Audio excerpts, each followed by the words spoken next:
Magandang umaga po, Sir Admar at Sir Jade at maraming salamat po sa pag-anyaya sa inyong programa. Opo, Prof, ano ho ba ang inyong masasabi sa nangyaring impeachment hearing dyan po sa Kamara laban nga dito kay Vice President Sara Duterte? Nako, yun nga po parang makikita din po natin na parang di umano sa mismong galing po sa ating pong mga miyembro ng komite na ito ay ika nga ay sinabi nilang mini trial at yun nga po pinaninindigan nila sa pamamagitan ng pagtawag at pag-imbita ng iba't ibang mga resource person. Ang hindi natin maunawaan ay ang lagi or pilit nilang sinasabi na pagdedetermine ng tinatawag nating probable cause. Pero dun sa pagdedetermine ng probable cause, hindi naman naki-question din yung kredibilidad ng mga resource person. Lalo na nga yung kahapon, yung di umano na pasabog daw ni Ramil Madriaga. Pero yun nga ang pinaka tanong dito is maraming nagsasabi na questionable ang kredibilidad nitong taong to at pinaninindigan nila o may pagtingin na kung saan hindi klaro o hindi malinaw yung mga ebidensya na isinusumite o anumang affidavit na kanyang sinasabi sapagkat napakabigat din nung kanyang akusasyon. Opo, maging yung naging pag-question nga ni Congressman Paulo Marcoleta doon sa resource person, nabanggit po ninyo itong si Ramil Madriaga, ay pina-strike out from the record din ng Kamara dahil daw ay kung may question dito nga sa kredibilidad ng kanilang resource person. Opo. Kung mapapansin nga po natin, parang ang malabo dito kung magde-determine ng probable cause, tingin ko nandun po dapat yun sa pagsusumite ng mga ebidensya na bigay.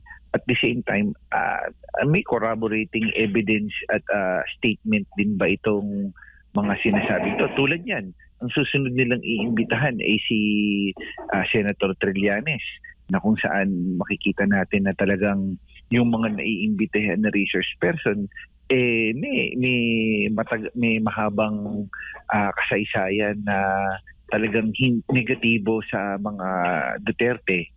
So, yun so makikita natin na ano ba talaga yung yung intention.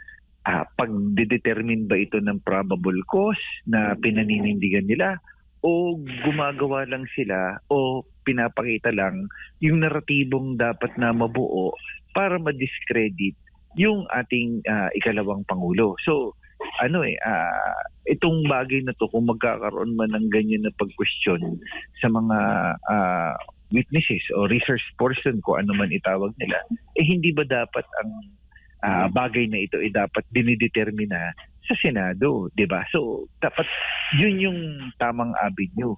Kung probable cause, kung ebidensya at ebidensya rin lang din, at kung pagdedetermina ng probable cause, yun lang dapat yung gawin nila at hindi na dapat yung ganyang klaseng proceedings na salita nila parang nagiging mini trial na talaga at pinanindigan nila itong pagiging mini trial na ito. Basahin ko lamang yung naging reaksyon ni Congressman Paulo Marcoleta, Prof, hinggil nga doon sa pag-strike out sa kanyang naging statement doon sa hearing. Sabi na ni Marcoleta, pati pagiging detainee ni Madriaga ay ayaw pabanggit ng Justice Committee. Talaga namang nakapiit siya sa Camp Bagong Diwa dahil sa kasong kidnap for ransom at listed pa ng PNP anti-kidnapping sa most wanted. Tapos gagawing sacred cow. Yan po yung bahagi po ng kanyang reaksyon. Tama po, no? So, yun pa nga lang po Although, marami pong nagsasabi at may mga expert din po na nagsasabi na hindi pa rin din naman siya at napanood ko rin din po kahapon yung ilang excerpts na hindi naman po nangangahulugan na talagang guilty na po siya kasi nakadetain pa lamang po siya. Pero, lawakan natin ang ating argumento. Maaaring, tama, hindi pa siya guilty, hindi pa siya nahusgahan. hindi ba the fact na detainee siya dahil sa kanyang ginawang krimen na kidnap for ransom, hindi ba ito lamang nagbibigay ng pakita o nagpapakita na talagang very questionable yung credibility niya sapagkat he's basically apprehended for a particular crime. It's not just a crime, it's a kidnap for ransom. So doon pa lamang very questionable yung kredibilidad ng tao. Po, yung mga paintings na ipinakita po niya, Prof, anong tingin po ninyo? Dahil sabi nga niya, siya daw nagregalo doon kay VP Sara, pero may taga Davao, itong Davao-based artist nga, ang nagsalita na siya mismo nagbigay dito kay Vice President Sara Duterte. Yun nga po, unti-unting lumalabas na marami pong ngayon at makikita naman natin na hindi naman ito nanggagaling mismo sa kung ano pa man, na ang daming counter na tao at lumalabas upang i-counter yung mga naratibo o yung mga statement ni Madriaga. So yun, tulad po nun, hindi ba isang Davao-based artist ang nag-claim. So, yun, may copyright na. Issue yun ng copyright dun sa parehong painting. So, nakakalungkot isipin, pati meron pang nakita natin na eksena doon na medyo parang naluha ba, pero hindi ko alam kung may lumabas na luha dun sa tao. So, yun, medyo nakakalungkot isipin, pero naging sarswela na moro-moro yung datingan nito, na sana kung mag-stick na lang sila doon sa isinubiti sa kanilang ebidensya at nakuha ng komite, binalangkas na lang nila o in-evaluate nila ng sarili nila, at tsaka kung talagang meron na silang desisyon, i-transmit na sa Senado. So, ganun lang siya kasimple. So, unless otherwise na ang intention talaga is magkaroon ng optics at talagang ipakita sa madla at iparinig sa madla itong mga aligasyong ito na walang basen. Kasi yun nga po perception game ang nangyayari. At meron ding mga kababayan natin, mga kilalang vlogger at nakita din yung painting. Itong si Miss Sasrogando Sasot, kung nakita po ninyo yung post po niya, Prof. May something nakita ka rin ba na hindi kakaiba doon sa original painting talaga? At yung paghawak pa lang ni Madriaga, lahat po yun, medyo duda po yung taong bayan po doon sa pinakita nitong Ramil Madriaga. Alam niyo, pagdating naman po sa huli talaga, yung pagpresenta ng ebidensya at saka yung legal. Kasi ito nga ho yung sa buong prosesong po ito, kahit na pong legal na galing. Pero pagdating po sa huli, ang mangyayari po usaping political, yun po yung nakakalungkot. Na sana po matignan yung merito ng bagay ng lahat ng ito sa usapin po sana ito ng legal lamang. Kasi kung sa legal, presentahan ng ebidensya at labanan ng argumento at yung mga isinumiting mga ebidensya nila pwedeng questionin at mabigyan din ng pagkakataon sana ng tamang avenue yung atin pong bise para makapagtanong din po sila. At isa pa, bukod dito sa paintings o bukod doon sa pag-question sa credibility nga ng isang kongresista, itong birthday greetings, no? Na mismo si Vice President may hawak na papel na binati daw itong si Ramil Madriaga. Sumikat nga ito, nag-trend nga itong si Ram. Pero marami pong mga nagsilabasan ngayon na mga videos din na gano'n din na bumabati ang Vice Presidente hindi lamang pala kay Ramil Madriaga kundi sa lahat pa ng mga gustong nagpapabati sa kanilang birthday.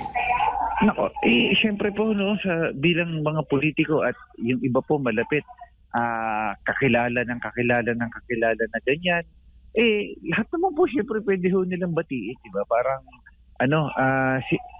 aanuhin ba natin, titignan ba natin na gano'n pagdating sa birthday greetings? So, ako sa akin, iba ho yung court of public perception at saka yung under the court of law na tinatawag. Na sana ho, ang mas manaig talaga, lalo na sa usaping itong impeachment na ito, yung legal nga ho, yung pagtingin talaga sa korte at madeterminan ho ng korte at hindi lamang yung perception na magiging epekto o iiwan nito sa taong bayan. Opo. Gustuhin man natin na ganun talaga, Prof. Maganda po talagang suggestion. Dapat mapakinggan po dapat ng Kamara pong ganun na legal ang basihan. Yung nangyayari, iba eh. Iba, Prof yung nangyayari. Tama po kayo dyan. Iba po talaga yung nangyayari kasi meron ho silang, kung mapapansin natin, ano yung kwento? May kwento silang nais na buuin dito kasi biglang lalo na yung mga akusasyon na nagsunod-sunod yung 5, 'di ba, nakakagulat na parang kesyo Pinlano, pumunta ang pangulo doon sa Davao at pinagkasundo. Iba yung mga iba yung naratibo parang ipinipilit na magkaroon ng isang buong kwento to substantiate yung claim at saka yung ibang mga akusasyon na para ang kwentong tingin ko base sa aking pag-aanalisa yung Madriaga yung magbibigay ng linaw doon sa mga naratibo at mga lumalabas na mga istorya. So yun yung pinaka-role ni Madriaga dito. So yun lang nakakalungkot. Tapos sa susunod na hearing ang iimbitahan mo yung Trillanes. So wala na bang iba? Wala na bang pwedeng masasabi nating credible na impartial? So yun yung natin, katanungan natin, Chef. At sumatotal, Prof, hindi po nayanig ang Vice Presidente dito sa mga naging pahayag ni Ramil Madriaga. Hindi po. Ang tangi lamang na nakita ko na talagang nag-react po ang ating ikalawang Pangulo, na hindi naman din maganda, yung akusahan siya na kailangan niya ng tulong sa pagtatapos ng kanyang abogasya, which is unfair naman. Hindi ba? Ang isang tao na naging abogado, pinaghirapan niya iyon, that serves to any other individual na nag-take ng law school at nakapasa ng bar exam. So, ako tingin ko, yun masyadong personal na naka-apekto sa ating ikalawang Pangulo. Pero yung ibang akusasyon, mapapansin natin, hindi apektado yung ikalawang Pangulo. Medyo personal lang siya kasi kung pinaghirapan mo talaga siya at alam naman natin na nagawang sumikapan ng ating ikalawang Pangulo yung kanyang degree, yung kanyang pagpasa sa bar exam, pag-take ng law school, kahit tingin ko sino pa man magre-react po doon. Opo. Bago ko ipasa kay partner Admar, Prof, sa tingin mo dapat ang Vice Presidente hindi na sumipot dito kahit ipatawag man siya dito ng Kamara para sa kanilang hearing, karapat dapat o dapat lang talagang hindi siya o wag siyang pumunta doon dahil magiging parang dagdag points para po sa mga naghi-hearing po diyan sa Kamara? Ako tingin ko po wala na pong dahilan para pumunta na rin din yung ating ikalawang Pangulo. Kung magiging ganyan rin lang din po yung paraan. Although nakikita ko sinasabi naman ho nila na ito yung pagkakataon na dapat pong umaten siya para maipagtanggol niya yung kanyang sarili. Pero pagtingin ko ho dito, mas mahusay ho sana na doon na lang sa Senado kasi yun naman yung tamang venue Hindi ho ba? Yun ho yung tamang venue para maipagtanggol ng ating ikalawang Pangulo yung kanyang sarili kasi yun na ho yung magpe-presenta ng ebidensya, doon na ho pwedeng i-cross-examine yung mga witnesses, pwedeng ma-question yung kanilang kredibilidad. Pero as per determination din, rin din po ba talaga? Doon ho bang ginagawang exercise ng mga nasa House of Representatives talagang for determination ng probable cause? O at the end of the day, meron na rin din ho silang decision pagdating po dito. So ano pang punto para pumunta ang ikalawang Pangulo dito ang tingin ko ang tamang venue para siya ay pumunta at mas madepensa ng kanyang sarili ay doon sa Senado na.